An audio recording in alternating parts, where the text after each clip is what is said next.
At She Can, we tell women's stories. We profile women from all over the world and hear their stories because those stories serve others. It's easier to be what you can see. And I'm really excited to talk to Mya-Breyana Morton today. Welcome, Maya. You are such an incredible creative. You're an award-winning cinematographer and creative using the landscape of films that amplify marginalized voices and defy conventions. Your projects have reached millions of people, and your film, What Remains of Emily, and Because I Love You, have been recognized at international film festivals and even had an Emmy nomination. You're the co-founder of the Production Circle, a dynamic community for independent filmmakers. You're part of the Forbes Under-30, and you received the Trailblazer Award and collaborated with many industry giants such as Canva, Paramount, iHeartMedia, etc. Tell us a bit more about yourself and the work that you do. Absolutely. Yeah. So thank you so much for that lovely introduction. Um, yeah, like you mentioned, I am a director, I'm a cinematographer, at times I'm a writer, I'm an artist. And I'm just very grateful to do what I love every day and to just tell stories and have people feel represented through cinema. I think that cinema is very unique in that we have the power to change societies, to really have a really big impact just on different generations. There's so much that people learn from movies and from documentaries that I think that we need to just take as much time and care and appreciation for it. And um, thankfully, I've been able to do that. Yeah, and then with the production circle, it's basically a community center for independent creative artists. We don't really have any places that's just kind of dedicated to us. And it's a place that is not trying to just tax the artists, it's, not trying to just take from them. It's a place where there's a lot of love, there's a lot of abundance. Like we're all trying to grow together. It's not about competition, which I feel there's a lot of competition in the entertainment industry, unfortunately. But I think that with the advancements of technology, social media, streaming platforms, that all of us have the ability to share our art and have people relate to it and feel connected to it. So, um, yeah.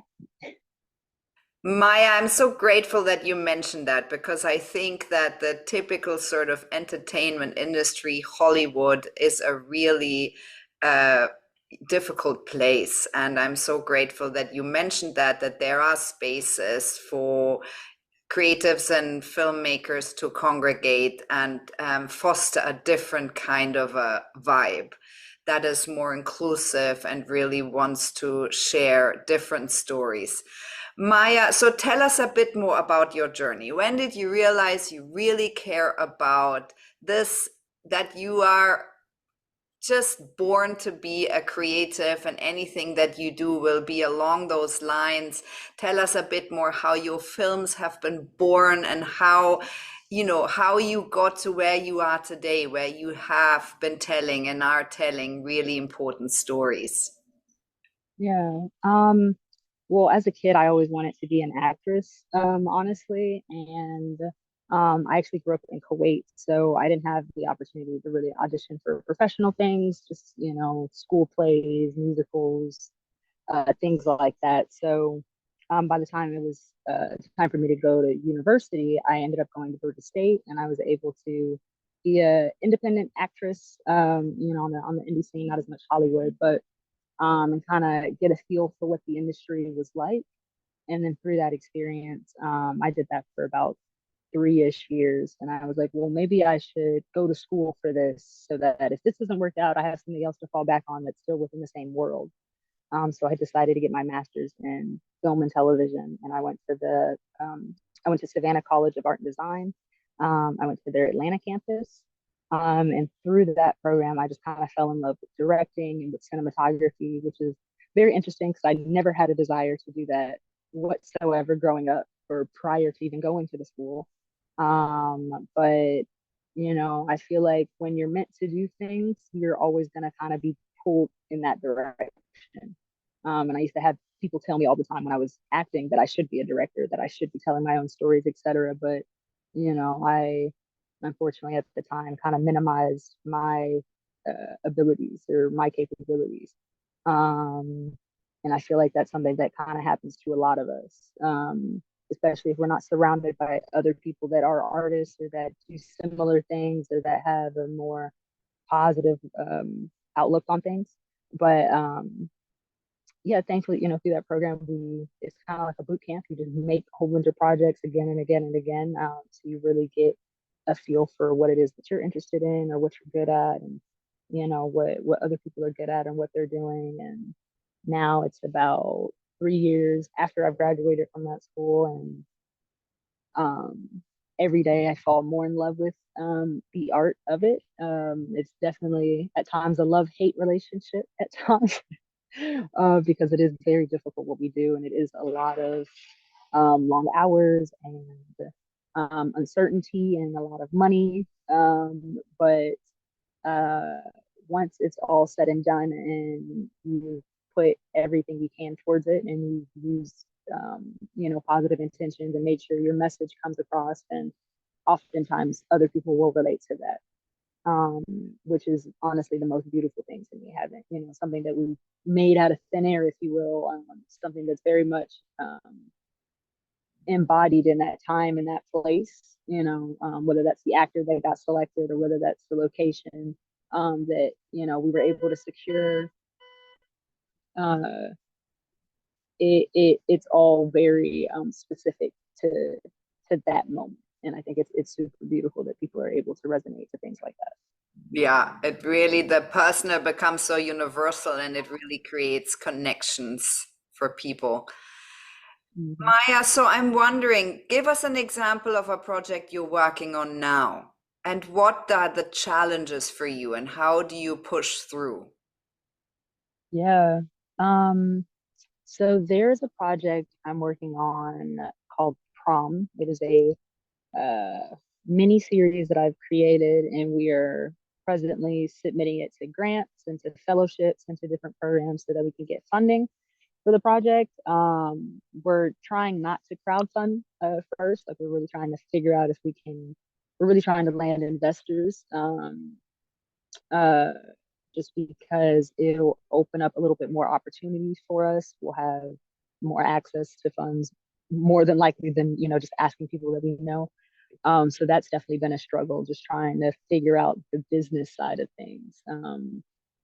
Uh, so that's definitely a really big thing about this industry, is like kind of understanding the game of it all, because it's not just are you talented, it's also who you know and who knows what you do and who knows what you want to do, and the right time and the right place, and do you have enough money to do this thing, and is that person available at this time, and it's just so much, and then the project has to come out.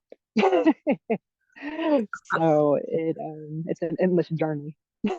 Maya, so pitch us the prom. Pitch us, what are you pitching for right now? So Prom is a series about this school called Farrington High, and every episode is an anthology, meaning that every episode is its own story, kind of like you're watching a series of different short films that are all at the same school. But I wanted to highlight the different relationships that adolescents go through or that they experience during the week of prom, whether that's friendships or whether that's family relationships, romantic relationships. Um, but also all of the protagonist characters are going to be either somewhere on the queer spectrum, or they're going to be of a different nationality or race. And for whatever reason, that's just something that we don't see a lot, especially with like projects that surround the school dance. It's a lot of just similar stories. But I was like, well, what would happen if we just showcased everyone's story that we've never seen before?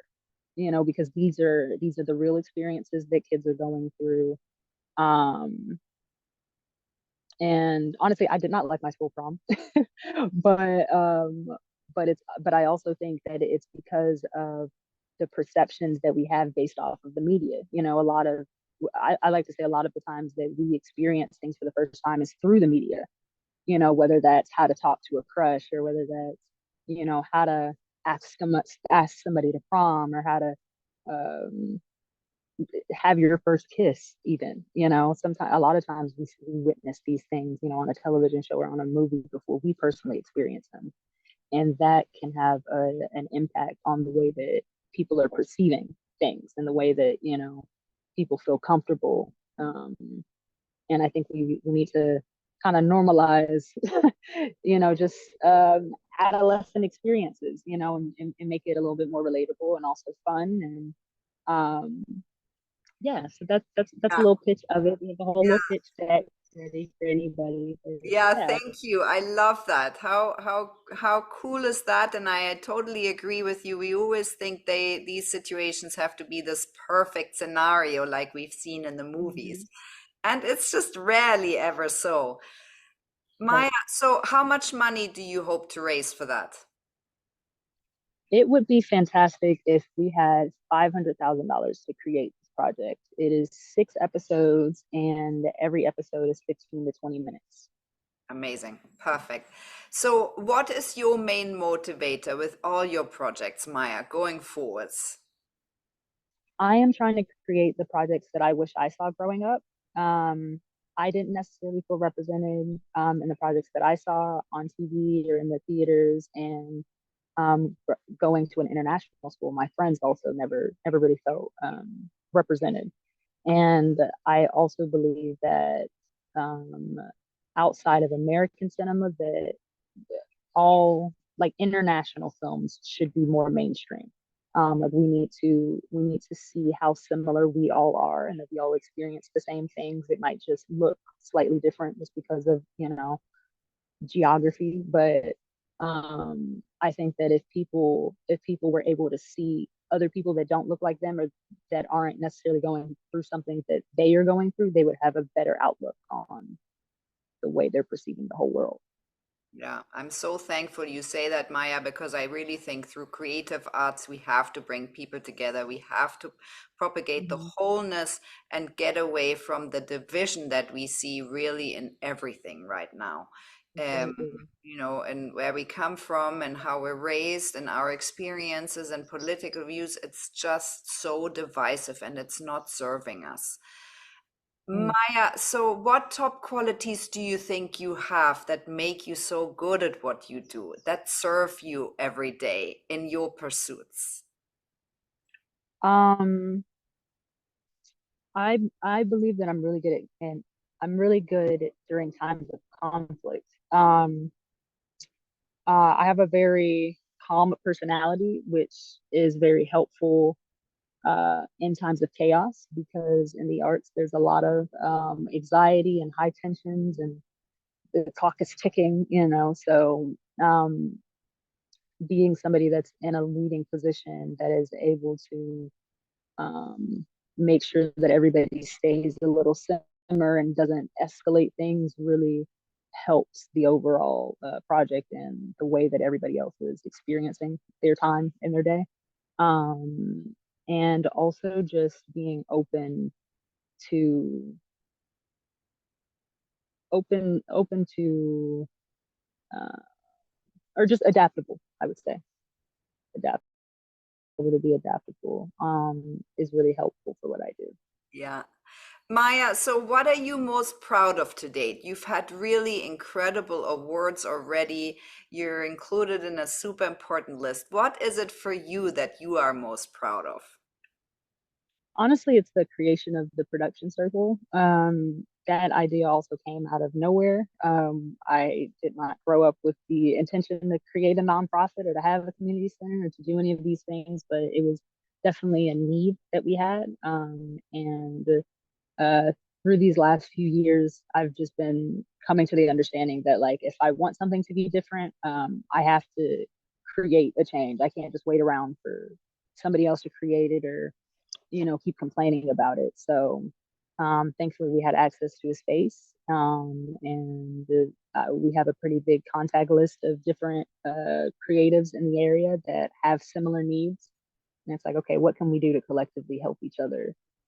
Because honestly, like your neighbor probably has the thing that'll help you in your career, and you just don't know because you're too anxious to ask them. It's just it's all those like slight degrees, slight angles of separation. So um, I think that has definitely been the most beautiful thing, seeing what the possibilities and um, yeah, I think the seeing the possibilities Yeah, I of what we love could that do. you're inventing solutions and creating solutions because that's really what we need. Maya, Yeah. so what top tips would you give to younger girls who are really inspired by you, by the creative industry, and really want to get a foot into the door? Um, I would say to really figure out what it is that you're interested in, to test out as many things as you possibly can, to network, because networking can really get you very far, but um to also learn and to always study up on whatever it is that you're trying to do, because we can never stop learning. There's always new information that they're putting out every day about, I can imagine, almost every industry. And the more information that you have, and the more power that you have in your situation. And for women, we have to know, we have to make sure all of our ducks are in a row. As much as we can. We don't need any excuses for somebody to say that they can't go with us. Yeah. So just do as much as you can, and it'll definitely work out. Thank you, Maya. Get the ducks in a row for us women. Yeah. Maya, so what are your plans and your goals? You have the prom, you're trying to raise $500,000. What other goals or plans do you have? I would love to start television directing. It's very difficult to get into, but it's also just based on who you know. And thankfully, I've had different projects that have had different success and accolades attached to them that have also been television pilots. So I'm hoping that just the right person eventually sees it, and then I can get my foot in the door because my ducks are in a row, and that'll open a Pandora's box of more opportunities once I'm able to do that first thing. So that's my main goal for this year, I suppose, to really just show people what I can do, and really start doing the things that I want to do. Maya, and who are your role models? Who are the people who inspire and motivate you or mentor you to get there? Some of my role models that I personally don't know, that I see, career wise, would definitely be Issa Rae. I love everything that she's doing with her companies, and just the way that she's been able to build, and just create, out of her opportunities, as well as like a Beyonce. Um, I love just different moguls, people that, because you can't just be an artist, unfortunately. You have to have multiple little things, but seeing people do that successfully, especially women, is a phenomenal thing for me. Yeah, thank you so much, Maya. Thank you so much for talking me today, for telling your really inspiring story so we can serve others. Thank you so much for having me.